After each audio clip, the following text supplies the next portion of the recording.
Topic of today, the podcast for today is vitamins that make you smarter, part 2. Welcome to the Restorative Longevity podcast, where we share how to increase your quality of life while also increasing your longevity.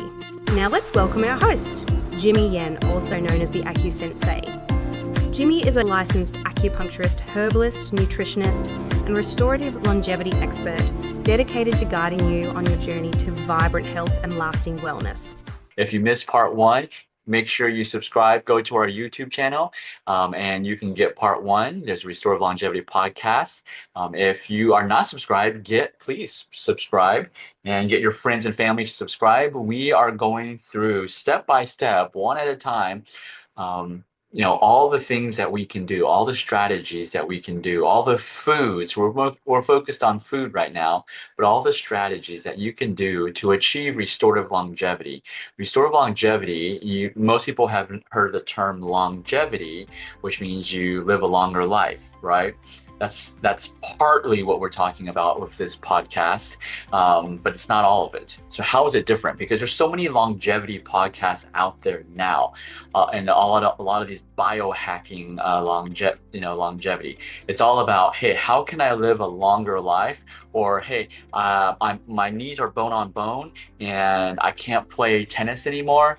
How can I extend my tennis playing and enjoyment? So they give you stem cells, exosomes, injections and all that stuff. This is not that podcast. So if you're looking for that podcast, there's many of those available, right? That's not what we're talking about here. What we're talking about here is restorative longevity. Longevity does mean how do you live a longer life, but it's a restorative longevity. Restorative longevity means how can we restore your body's ability? Everybody's body was given this God-given ability to heal itself. When you cut your hand, it automatically heals. You don't need to do anything, right? Same with our organs. When our organs dysfunction, our bodies were programmed to self-heal. But then we do stuff to mess it up. We live life and we mess it up. And then we are told that, we need a crutch, we need a Band-Aid for the rest of our life, which is not true. Restorative longevity is, hey, what can you do on a daily basis, developing good habits that can help your body naturally return to the state where it was self-healing. So you were once self-healing, then you live life, something happened, maybe an accident, maybe a sports injury, maybe you went on a binge of donuts, right? And now your body stopped self-healing. The question is, how can you return your body back to where it was self-healing? It is possible. It is 100% possible for most people. It's not 100% possible for everybody, because some people, they've damaged their organs so bad it's not reversible.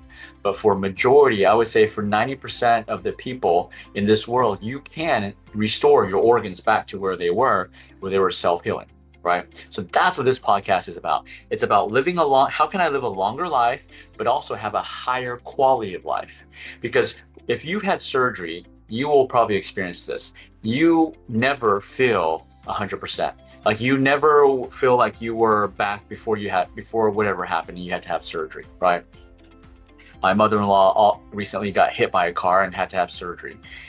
She will never be able to walk the exact 100% like she did before, right? That's just a fact. So those things, now those are pretty severe damage. That's what I'm talking about, damage. But there's others, like for example, other people who've developed type 2 diabetes. Could you have your organs functioning just as well as prior to you developing type 2 diabetes? Absolutely. Or hypertension? Absolutely. You can, right? So there are some exceptions to the rule. But in general, most people can restore their organ function. And that's what this podcast is about. It's about living a longer life and a longer high quality life, not just longer. Okay. Let's continue. So the topic, again, vitamins that make you smarter, part 2. In alignment with how I do these podcasts, I'm going to give you the point of this podcast right now. The point of this podcast is we're talking about B6. So B6 is plentiful in the food, and it is almost impossible for you not to get B6. However, if you eat a lot of junk food, then it's possible you won't get a lot of B6. B6 is responsible for it is a building component, is an ingredient for your body to produce neurotransmitters. Neurotransmitters are chemical messengers that your nerve cells need to communicate with each other. And so if they don't communicate, then you have neurological problems. But if they do communicate, right, then everything's, easy peasy. And one of the main nutrients your body needs to make these neurotransmitters is a vitamin B6. And you can get it through vegetables, animal protein. We're going to go into a little more detail in a second, but that's the point of today's podcast. Okay, so let's dive into the details. So here's a little reminder. There's two types, we're talking about vitamins, but there's two types of vitamins. There's water soluble, this is a refresher, and there's fat soluble. Fat soluble are vitamins A, D, E, and K. What's the difference? Here's the main difference that you need to know between fat soluble vitamins and water soluble vitamins. Fat soluble vitamins, which are A, D, E, and K, can be stored in your fat cells. So you don't necessarily need to replenish them every single day. So you could have a storage of vitamin D, right? So on a side note, that's why you could make sure you don't take too much vitamin D. It could result in toxicity. So fat soluble are those. So B vitamins are water soluble. Water soluble means your body can't store it in fat. So what does that mean? That means you need to eat it every single day. And if you don't eat it, then you don't have the building blocks to make neurotransmitters, right? And also enzymes and so forth. So we're talking about the B vitamins, and today we're talking about specifically B6, which is also called pyridoxine, right? Vitamin B6 is also called pyridoxine. Pyridoxine B6 is needed to produce neurotransmitters, again, chemical messengers you probably heard of, serotonin, dopamine, GABA. You need B6 in order to produce these neurotransmitters. You don't have B6, you're not producing it. And if you're all stressed out, let's say you can't sleep, could be a B6 deficiency. You're all stressed out, could be a B6 deficiency or toxicity. It could be both, right? Actually, when you have a deficiency of B6 and you have too much B6, the symptoms are exactly the same. So deficiency and toxicity, the symptoms are the same, right? So here's a lesson. Most people like to gauge how they're, when someone asks you, hey, how's your health? Or hey, are you healthy? Most people answer that question based on how they feel, right? How you feel is good data, but it is not the most accurate data for you to really understand if your organs are functioning, if your body's really healthy or not. Now, I'm not saying it's not important. It does help you because, for example, pain. When you have pain, that's your way of your body telling you, hey, something is wrong, right? So when you have symptoms, it's your body's way of telling you something is wrong. However, when those symptoms go away, does not mean your body healed itself. It does not mean that. It just means the problem's not severe, but you still could have the problem, and then it will come back again. So if your symptoms come and go, that is a clear indication, right? That is a clear indication your body did not fix the problem. It fixed it a little, and then it came back, right? Because you didn't restore your organ function, or you did some band-aids. You took medications which don't fix anything, right? Okay, so B6. It's, like I said, it's widely available in all foods, all around the world. So there is no reason anybody would be B6 deficient unless you just don't have food to eat, okay? So what are the best sources of B6? Okay, vitamin B6. Sunflower seeds, pistachios, all fish, especially tuna, shellfish, chicken, turkey, lean beef, and organ meats. I talked about organ meats in another podcast episode. And, the medical establishment that is controlled by the pharmaceutical companies, they don't want you to eat organ meat. And, they're going to do research that's going to show you, organ meats increase your bad cholesterol, right? If you eat fried organ meats, absolutely. If you eat too much of the organ meats, absolutely.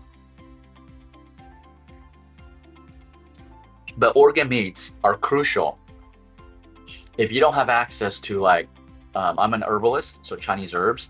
If you don't have access to Chinese herbs, organ meats are crucial to helping you restore your organ function. They have all the nutrition your organs need to rebuild that organ. Now, obviously, you don't want to eat too much of it. You know, again, I've used this analogy, and I've used this saying before. In Chinese, there's a saying, water can float the boat and it can also sink the boat, right? So too much of a good thing can also be harmful. So you don't want to overdose on organ meat, okay? Excuse me. Vegetable sources. So let's go to vegetable sources. Vegetable sources, actually vegetables are one of the best sources for vitamin B6. Again, why do we need vitamin B6? If you want more serotonin, dopamine, and GABA, you need to have B6, okay? So if you feel depressed, you could be B6 deficient, right? All right, so vegetable sources, sweet potatoes, avocados, all leafy greens. You know, when people in natural healers, natural practitioners tell you, hey, eat your vegetables, right? Eat, especially those green leafy vegetables, right? Absolutely correct. They were absolutely correct, because those green leafy vegetables have B6, which helps you produce your serotonin, your dopamine, and your GABA. Cabbage, bananas, whole grain products like wheat bran and wheat germs all have vitamin B6. Garlic, like 100 milligrams of garlic can give you all the B6 intake you need for the day. Now, you're probably asking, so how much is 100 grams of garlic, right? It's 40 fresh garlic cloves. So obviously no one's going to be doing that, right? Number one, no one's going to be eating 40 cloves of garlic every single day, and you won't be able to walk around because your breath will stink, right? Nobody will want to be around you, including your spouse. So these are all great sources. Let me give you some other, something that, a food that you may not know is hugely rich in B6. 1 cup of pistachios. 1 cup of pistachios will give you 2.1 milligrams of B6. 1 cup of pistachios will give you 2.1 milligrams of B6. And some people may think, oh, you eat the animal protein, right? The carnivore diet, you get all these B6, right? Well, take a look. If you eat beef, 4 ounces of beef only gets you 0.74 milligrams of B6. 0.74, 4-ounce steak. That's not very effective. 1 cup of pistachios gives you 2.1, more than double. 1 cup of pistachios will give you more than double the B6 you need than a 4-ounce steak. And chicken, 4-ounce chicken, 0.68. So the animal proteins don't give you a lot. The animal proteins don't give you a lot of B6. So let's think about that. Vegetables, the nuts, garlic. Actually, let me rephrase that. There is one animal protein that gives you the highest, out of all the animal proteins, gives you the highest B6 vitamins. Guess what it is? Fish, specifically tuna. 4 ounces of tuna will give you 1.18 milligrams of B6. Again, for those of y'all just tuning in, you need B6 to make your neurotransmitters, serotonin, dopamine, GABA. You can't fall asleep, you could be a B6 deficiency. Eat more vegetables. You will have a higher chance of getting more B6, more serotonin, more dopamine, more GABA if you eat a vegetable-based diet. Not vegan, more vegetable-based. And I'll repeat this over and over because it's crucial. Everybody asks, what's the best diet? And then you ask a nutritionist, you ask a functional medicine doctor, a chiropractor, an acupuncturist, everybody's going to tell you this different things, and many people, and just because natural, holistic practitioners, they focus on natural things doesn't mean they're always right. There are many natural practitioners who will promote the latest fad. So if you remember, paleo diet a few years ago was huge. So then all of these chiropractors, naturopaths, acupuncturists, functional medicine practitioners, they were all saying, "Oh, paleo diet is the perfect diet," right? But then, of course, after a few years, studies change again because everybody's trying to quote research. And if you've followed me long enough, research can be manipulated. You never know what research is really true or not, right? It's almost impossible for the layperson, for the public to know. And just because they're done by a recognized institution, does not make it true. I've shared before, in the 1960s, the sugar industry paid Harvard scientists to manipulate research, to tell the public, research says the cause of heart disease, right? The cause of heart disease was fat. So stop eating fat, eat more sugar. The sugar industry paid Harvard to do that, right? So again, my point is, doesn't matter what the research, which organization it's being done, you got to do more due diligence. And how do you do, when I say do more due diligence, this is what you need to find out. Who's getting paid? That's how you find out if the research is true or not.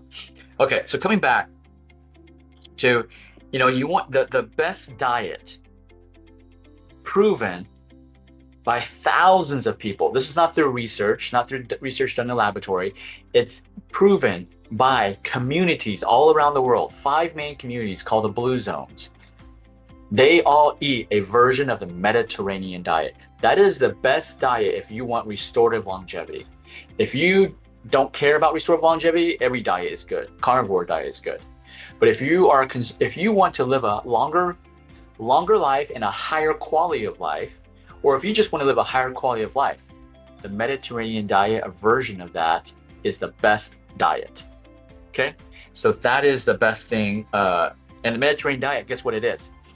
Vegetables, fish. Fish is their main animal protein. And for this podcast, vitamin B6. Tuna has more vitamin B6 than beef, chicken, right? So if you're eating the carnivore diet, you ain't getting B6 and you ain't making your serotonin, dopamine. Eventually, you may feel good in the beginning. Eventually, you're going to get depressed. You're not going to have enough serotonin. You're not going to have enough dopamine. You're not going to be motivated. You're going to be You're going to be, kind of like a slug, feel like a slug. You're not going to have enough GABA, which means you ain't going to be able to sleep. Right? You're gonna have a hard time sleeping. So, and no energy. So toxicity. What is the toxicity of B6? Could you take too much of B6? Yes, you can. 100 milligrams. Do not take more than 100 milligrams per day of B6. Now, this is for adults and women. Okay? Do not take more than 100 milligrams of B6. Now, that's very, very hard, right? Because if I just quoted you, 1 cup of pistachio is only 2.1 milligrams, right? Only 2.1 milligrams of B6, right? So you would have to eat what, 50 cups, which is ridiculous. You would have to eat 50 cups of pistachios in one day to have a toxicity, right? So it's very hard to be toxic and to overdose on B6. So and I mentioned this earlier, what are the symptoms? How will you know if you have B6 toxicity, right? I said earlier on, it is the same you take too much of B6, right? Too much of B6 and not enough B6, they're the same symptoms. So what symptoms are there? Let me give you some examples, okay? Lack of muscle control. Lack of muscle control or coordination of voluntary movements. This is also called ataxia. So lack of muscle control. You can't control, you have a hard time controlling, right? Hard time controlling your muscle movements. Your legs just, like you're walking and you just can't move, right? Does that remind you of any type of disease, right? Maybe some type of tremor, right? Parkinson's. Another one, painful and disfiguring skin lesions. This is if you take too much B6 or if you lack B6, but I'm talking about toxicity of B6. Heartburn and nausea, sensitivity to sunlight, photosensitivity it's also called. Sensitivity to sunlight, you're super sensitive to sunlight. Numbness, you got numbness in your hands and feet, could be B6 toxicity. It could also be, so those of y'all who have neuropathy, nerve damage in your hands and feet, you know, your neurologist and your holistic practitioners may be telling, hey, just take tons of B vitamins, which is true, because you may be lacking B vitamins, not just B6, B12, B1, but you got that numbness sensation. However, what they don't tell you is if you take too much of it through supplementation, then you could still have numbness. You could be taking for those of y'all who have neuropathy, nerve damage, or some type of nerve problems, or maybe you know someone and they're like, initially they take these B vitamins and they start feeling better, and they say, oh, if this is making me feel better, let me take a little more, right? So I take a little more and they start feeling worse. They could be in B6 toxicity, because that's the same symptom. Last one, reduced ability to sense pain or extreme temperatures. So your pain tolerance may go up. You can't feel extreme heat. So then you burn yourself and you don't even know you burned yourself. That also goes to numbness, right? Nobody's asked, but I'm going to give this to you. You know, nobody asked, so what is a recommended, okay, it's called a recommended daily intake allowance for B6. So I'll give you some data, okay? Now, this is a recommended data allowances, RDA. For adults between 19 and 50 years old, you need 1.3 milligrams of B6. 1.3 milligrams of B6 per day, so that you can produce your neurotransmitters, your serotonin, dopamine, and GABA. I just told you earlier, 1 cup of pistachios will fix that. 1 cup of pistachios is already 2.1. So you will get your fix of B6 just with 1 cup of pistachios, because as an adult, you only need 1.3 milligrams.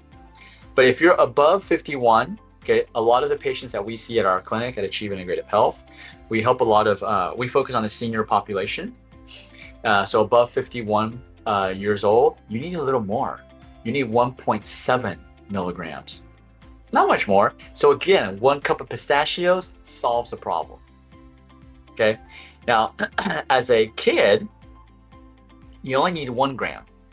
So it's really between, if you think about the whole human population, you only need between 1 and 2 grams of vitamin B6 every day. So it's very hard to overdose, and it's very easy to fulfill your B6, right? And so now what's the danger? Here's the danger. Supplements. If you go to any type of functional medicine practitioner, chiropractor, acupuncturist, naturopath, homeopath, you know, most likely they will recommend some supplements. You got to be careful, okay? The chances of you overdosing is not high, but I know there are some practitioners who will, you know, they'll tell you, hey, the only way they can figure out what's the root cause is they run a bunch of labs. They run a bunch of labs, expensive labs, could be $500 for the labs. But, you know, they convince you to say, hey, this is the only way to find out if you are vitamin deficient or what's going on in your body, okay? That's not necessarily true, what they said, but this is a warning for you. So if you go to a practitioner that does that, they order a bunch of labs, unique labs, different labs, right? Those are good information. I'm not saying I love labs. Is it necessary sometimes? No, it's not. But if basically they tell you, hey, you need to run labs, and that way we know what's going on, what's the root cause of your health concern, whether it's thyroid, weight loss, because those are popular ones, diabetes and so forth. Then after they run the labs, they go over the solutions with you. What's the solution? Yeah, they go over some type of diet. It's kind of a generic diet. It's a diet they give all their patients the same thing, right? With minimal modifications. And they give you a bucket of supplements. So if you go to a practitioner who gives you a bucket of literally a bucket. We've had people come to our office and we tell them bring their supplements to whatever they're taking from the other practitioners. And literally we've had someone bring a tub of supplements. If you are in that situation, you need to be careful of being vitamin overdosed, right? Normally, it's almost improbable to overdose on B6. So remember, you overdose at 100 milligrams per day, and you only need less than 2 milligrams per day of B6. But how do you overdose? Because they give you buckets of supplements, of multivitamin here, and this is a popular supplement, a methylated B complex, right? So the multivitamin already has B6, and then they give you methylated, high dosage methylated B vitamins. Now you're just adding another supplement that's B vitamins. Now they're giving you another mixture of supplements. You have 10 bottles of supplements. You need to make sure you don't have B6 in all of them, because if you do, chances are you have a high chance of overdosing on B6. So I love supplements. Okay, I'm not saying don't take supplements. That's not what I'm saying. I'm saying be careful if you are prescribed 20 bottles of supplements. Check to see if you're overdosing on those ingredients. I'm only talking about B6 today. You could overdose on other ingredients, right? Because supplement companies, they just cram everything in one pill. That's what they love to do. Not saying it's wrong. I'm saying that's just the fact. So they cram the same nutrition in one pill. So you get 20 different supplements cramming all the same nutrition into one pill. You might overdose. So if you're not feeling good with taking those 20 supplements, right? If you're feeling nausea, you're feeling GI upset, you're feeling lethargic, your symptoms are not improving. Either they're not improving or they're getting worse.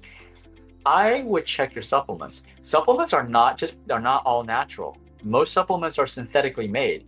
Synthetically made means just like medication. So be careful, okay?